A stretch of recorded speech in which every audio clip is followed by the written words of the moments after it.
So picture this, it's Tuesday night. I'm deep into my fifth straight hour of binge watching this show about competitive cheese rolling, and my stomach starts rumbling. Not just a polite little rumble either. This is a full-on, deep in the abyss kind of roar. You know the one. It's the kind of hunger that makes you question all your life choices, like why you didn't just go grocery shopping last weekend. I grab my phone, my thumb already hovering over my favorite food delivery app. The little burger icon just calls to me. I'm a simple person with simple needs. A classic cheeseburger, maybe some fries, a soda. That's my culinary Everest for the evening. I tap, order placed. Estimated delivery time, 30 minutes, perfect, just enough time for another episode where a wheel of double Gloucester goes rogue down a very steep hill. I settle back into the couch, the cushions sighing under my weight. The on-screen drama is escalating. The champion cheese roller, a guy named Bartholomew, is facing a real crisis. His lucky cheese rolling socks have a hole in them. The tension is unbearable. My stomach, however, is having none of it. It's performing its own dramatic symphony, a gurgling, growling masterpiece of impatience. I check my phone. 10 minutes left. Come on, speedy delivery driver. Be my hero. I start fantasizing about the burger.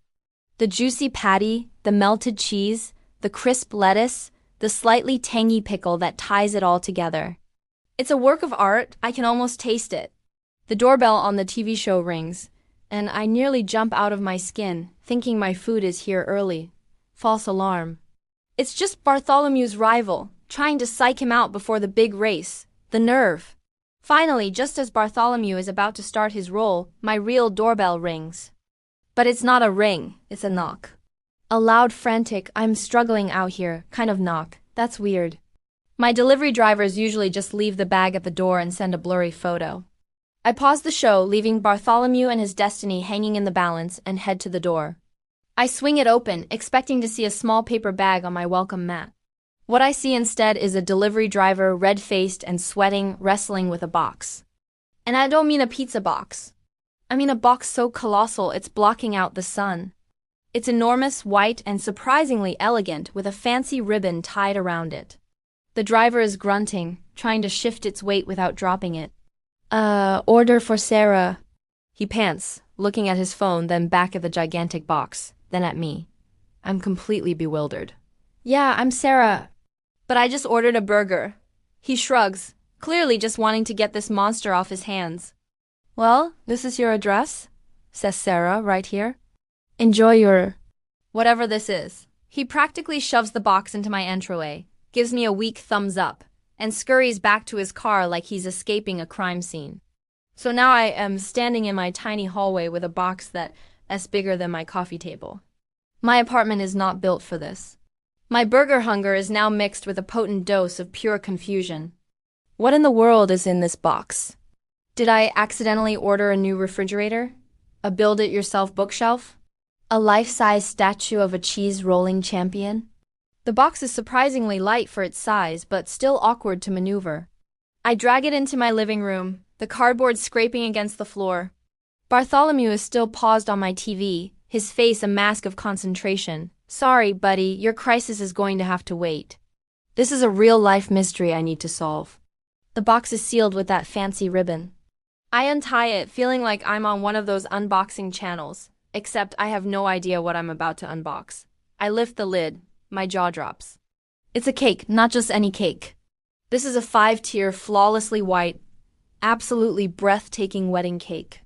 It's adorned with delicate sugar flowers, intricate piping, and shimmering pearl-like candies. It's the kind of cake you see in magazines, the kind that costs more than my rent.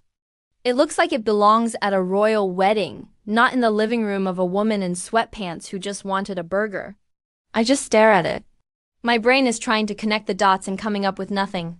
I ordered a $10 burger and fries. I received a $1,000 architectural marvel of sugar and buttercream. There has been a mix-up.